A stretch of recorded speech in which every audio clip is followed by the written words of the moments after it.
It's finally here. The moment we've all been waiting for. Absolute Batman, issue number 1.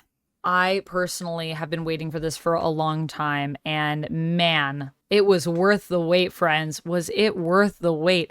I cannot wait to talk to you about this comic. There are so many things that we are doing here that I just have not seen done anywhere else in terms of the way this character is being depicted. It is so cool. I can't wait to talk to you about it. I was not able to get to my comic shop to get the physical copy at this time. I did read it digitally. I'm so excited to have my physical copy as well. But I did bring my little Absolute Batman ash can that I got at San Diego Comic-Con this year, because that's what I do have. So I just wanted to have something physical with me so that I can feel closer to Absolute Batman. And I have that here. We got this from being at the Absolute Power panel, which also of course became an Absolute DC panel, which was pretty cool. And we also got little pins, and one of the pins is the bat that's in this issue, and I was like, oh, the bat, it makes an appearance. Now I understand why we got that pin. Before we get into this, I just want a quick spoiler warning, just a heads up. We are going to be getting into spoilers in this video, so you know, prepare yourself, and if you don't want anything spoiled, pause this video, go read the comic, come back. Welcome back. Let's talk about this comic. So starting off, this comic is written by Scott Snyder with art by Nick Dragotta, colors by Frank Martin, and letters by Clayton Cowles. The cover is by Dragotta and Martin, and the variant covers, we've got a lot of them. There's some Jim Lee ones. There's one with the Jim Lee, Scott Williams, and Alex St. Clair, and then there's also a 1 in 100 black and white, which is Jim Lee with Scott Williams. So lots of cool alternate covers here, and I've heard that I believe the main cover at least is already sold out, so they're already heading to a second printing for that, which is pretty crazy. I'm not surprised. It's also an issue 1, so we'll see how that holds over time, but still very exciting. Associate editor, Sabrina Futch. Editor, Katie Kubert. Executive editor, Chris Conroy. And Batman, of course, was created by Bill Finger and Bob Kane. So let's talk about this issue. Well, a general synopsis is that really the main perspective that we get for most of the comic is actually Alfred's. So we actually see things a lot through Alfred's eyes here. Alfred is coming back to Gotham. He's sent on an assignment. And of course, we know him more as Pennyworth here.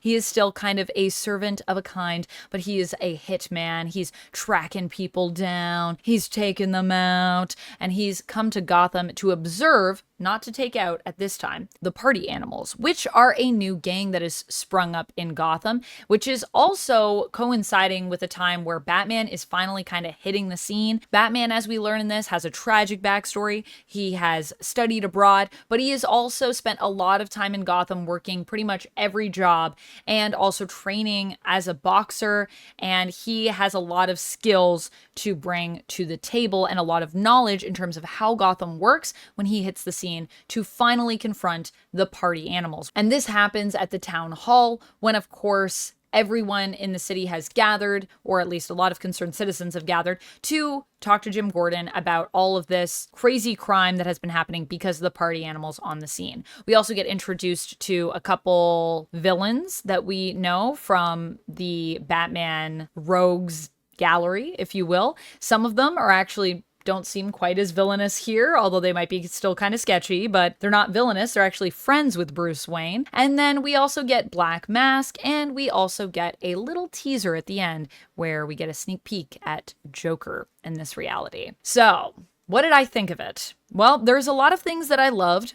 There is one nitpick that I have, and let's talk about all of that. So first of all, let's start off with the art. So the art here I love. I mean, I have loved this ever since Dragotta was announced on this book. I love the art. I feel like it feels very kinetic, and there's just something about it that feels a little bit bigger than life, but is also gritty, and so in that way is still kind of grounded in a sense of reality, even though it is this kind of bigger than life art. I like how stylized it is personally. I feel like the style that we have here really works for the story we're going with, but I know it's probably not everybody's cup of tea, but for me, that's how I feel about it. I will say that in terms of the story here, there is so much that I love. I was glued to it from the moment I started reading. It is so compelling, and I feel like when you get a pull like that into a story, into a book, that is a sign that you are reading something that is truly astounding, truly amazing. So that was a good feeling when I felt that pull where I just had to finish it. I couldn't just put it down for a second. I love what they've done with a lot of the different characters that we have here in these different iterations of these characters. We have, of course, Pennyworth, who I love what they've done with him. I love the design, and I just feel like there's something really cool with what we're doing with Pennyworth and with Bruce here, in the sense that in most instances, we actually have stories where it's more established, or more focused on, I should say, more focused on that Bruce, needs Alfred. Bruce's need of Alfred is always something that we explore. We explore it a lot. What we don't get to explore as much is Alfred actually needing Bruce. And I feel like here we're starting to see the seeds of that planted in this story, where Alfred is kind of this harder, guy who is used to taking lives.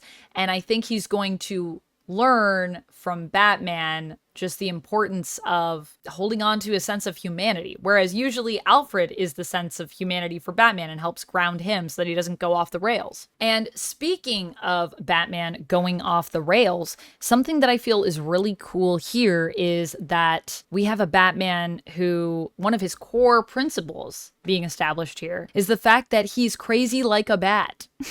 So something that's interesting is with his origin story, I actually like his origin story better in this universe than I do the main continuity. It's probably controversial to say. That's probably like a hot take. Let me know down in the comments if you think that's a hot take. But here's why I like it better. One, I feel like it more closely ties him to the symbol of the bat. And that is because when his father is taken out, it happens when they're on a field trip at the zoo. His dad is actually a school teacher in this reality, and they get attacked while they're at the zoo, and his dad unfortunately does not make it and gets shot. So still a lot of those core elements from the original origin, but with a little bit of a tweak. And the place that the kids hide out during this origin story is they actually hide out where the bats are. And one of the things that we see as we learn about the bats in the origin there is that, bats are crazy, which is of course probably just a fun thing that they're like, look how cool bats are. And I think that they've just put so many cool elements to the actual creature into Batman's design, but also into his personality as well. A lot of people have mixed feelings about Batman being crazy. But it is one of those things that sometimes writers decide to bring up that idea and explore it. But it's never really been fully ingrained, I feel, in Batman's origin. And that being a core element of who Batman is, him being crazy. And so this is, I think, a really cool depiction of that because we have it as a kind of core principle, or at least that's how I see it. When it comes to the origin as well, something that I really love about it is that it adds a different connection for Bruce to the death of his father, to the loss of his dad. In the original origin story, young Bruce wants to go see a movie, they go to see the movie, and that's when he loses his parents. But in this, it's not just a desire that has brought them to this place. It's actually Bruce's success because he created a mock-up, an invention, and won, as a result, a field trip for his class to the zoo. And so they're only even there because of Bruce's success. And so that means his success is literally tied to his trauma, which is, I don't know how that's going to shape him, but I think it's going to shape him in some really unique ways, and I can't wait to see how that is explored. I hope it's explored more because I just think that's such a cool idea. It's so visceral in a way with how connected that loss is then to Bruce. It's very interesting. Also, the other element of this origin is that it feels somewhat modern in the sense that this attack on Bruce's dad happens when we're at the zoo, and it happens when we're on a field trip, when we're at school. So it's a shooting that happens while they're literally at school. I mean, they're not at the school itself, they're on a field trip, but school time. Unfortunately, that is something that has become more of a reality as time has gone on, and with, those types of shootings only going up, it just hit a little bit differently. It really, I feel, grounded the moment because it felt real. I actually had an emotional response, even though that is a part of Batman's story and that that's likely coming, but even anticipating it, the way it was told here was really, really well done. And the nice thing too here is that Bruce gets to have his mom at least. In fact, for a reality that's supposed to be more brutal, and in some ways it definitely is, Bruce isn't doing too bad. He has friends that are normally we know as Batman villains in this reality, some of those folks are his friends. And he also has his mom. So he's doing kind of okay. He doesn't have money, but he has support, which sounds kind of nice for Batman. I mean, in the main continuity, he doesn't have his mom. And he doesn't have the best, most healthy social life, is what I would say.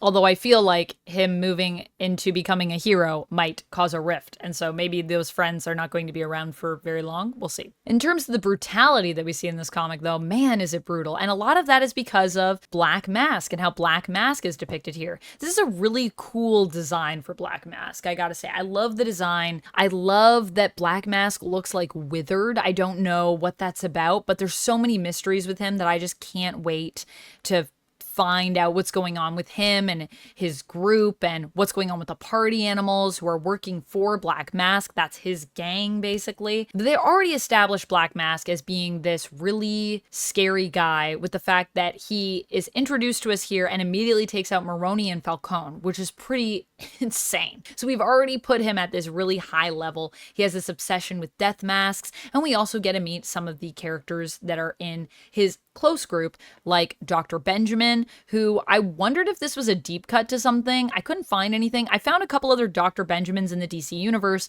but no one that seemed to be similar to this iteration. So I'm not sure if this is related to that, if this is a different variation of the characters that I found, or if this is actually just its own thing and this character is just called Dr. Benjamin. I don't know. But I'm very curious to learn more, and I love how there's so much here that I just don't know what it's going to be because it's fresh. I love the freshness. We also have a kid that looks like Dr. Benjamin, could be Dr. Benjamin's kid, and of course, Black Mask's Lady Love, who might be his wife, I'm not sure, but she calls him baby, so seems like the Lady Love. But it isn't just Black Mask who is frightening. The party animals are terrifying in this. And there's a level of brutality that we see them attacking the citizens of Gotham with that we don't usually get to see in main continuity. It is darker for sure. There's people that are being stabbed in their eyes when we are dealing with Black Mask. In terms of the party animals, there's this reference to a woman and her kid and a bumper of a car, and we don't really get the full story, but you don't need the full story. You get enough for your mind to go crazy with all the terrible things that could have happened. They literally remind me of The Strangers. Like, they're so creepy, and they're all masked, and it's creepy. It's a creepy time. Even Batman is brutal in this. I mean, one of my favorite moments with Batman and one of my favorite moments with his design is he has that chest plate that's armor, and he takes pliers, removes the chest plate, and uses that as an axe, basically. A very thin, razor sharp axe, which he uses to cut off someone's hand. And I was like, man, that's crazy. That's crazy. I also love how Pennyworth comments on like no fatal attacks after Batman bulldozes through the party animals down these steps. And I was just like, yes, as always, none of this was lethal. None of this is fatal, but he did also cut off a man's hand and then would not tell him which way the hospital was and pretended he was like, nah, I don't really know. And I was like, we know that Bruce knows. He knows this city inside and out. He knows where that hospital is. That guy could bleed out. He might be dead. But at the same time, the party animals would deserve it, honestly. I know that we have this interesting element of Batman always where he doesn't do things lethally, to the point that there was a shocking moment in this where Batman gets Pennyworth's, one of his guns, takes it from him, and then when Pennyworth finds him and seemingly sneaks up on him, Batman responds by pulling out the gun and shooting Pennyworth. And I was like, what is happening? It was so shocking. And then you find out, of course, that's not what happened. Pennyworth was not shot with a shotgun shell. Instead, the weapon was turned into a non-lethal weapon, and he has a bunch of little batarangs on his face. And it was just such a fascinating moment to have that reveal where you think, oh wait, is this Batman? Is he using lethal force? But he's not.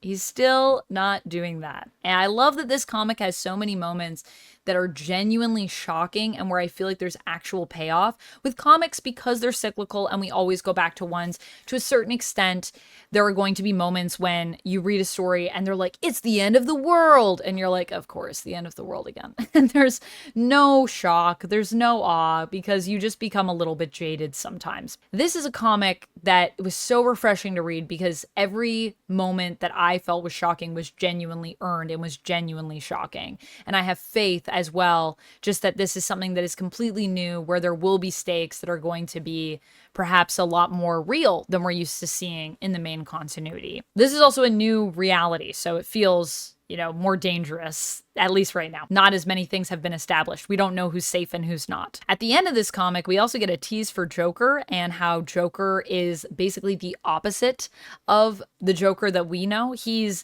basically Batman. He is the one that is wealthy. He's going around the world to train, and he's actually called the Joker because he never makes jokes. He's the opposite of the Joker. It's not about jokes, and they call him the Joker, I think, in reference to that. And he also seemingly is the person that Pennyworth was hunting down, which is interesting, before he was pulled away to Gotham. And as a result, the Joker got away from the agency that he's working for. I can't wait to see where we go with that.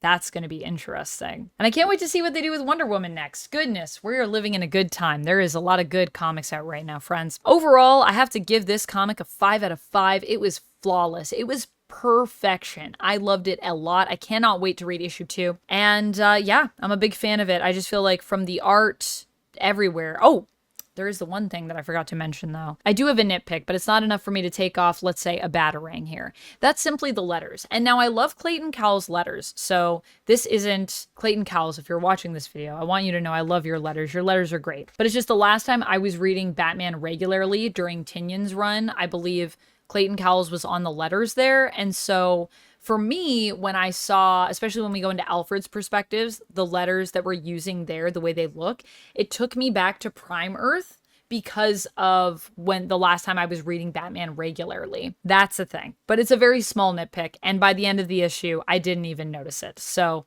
it's fine. Just wanted to mention that I felt like those letters were a little too similar to what I'm used to seeing in Prime Earth in terms of the style. But, you know, Clayton Cowles does a lot of letters because he does them good. So it is what it is, and I love to see it. That's all I have for this one, friends. Thank you so much for watching this video. Let me know your thoughts on Absolute Batman down in the comments below. How are you feeling about the start to the Absolute Universe in general? Did you read the DC All-in-One special? What do you think of everything that we're establishing there? I want to know your thoughts. So let's talk comics down in the comments. Thank you so much for watching. I'll see you next time. And until then, friends, stay nerdy. Bye!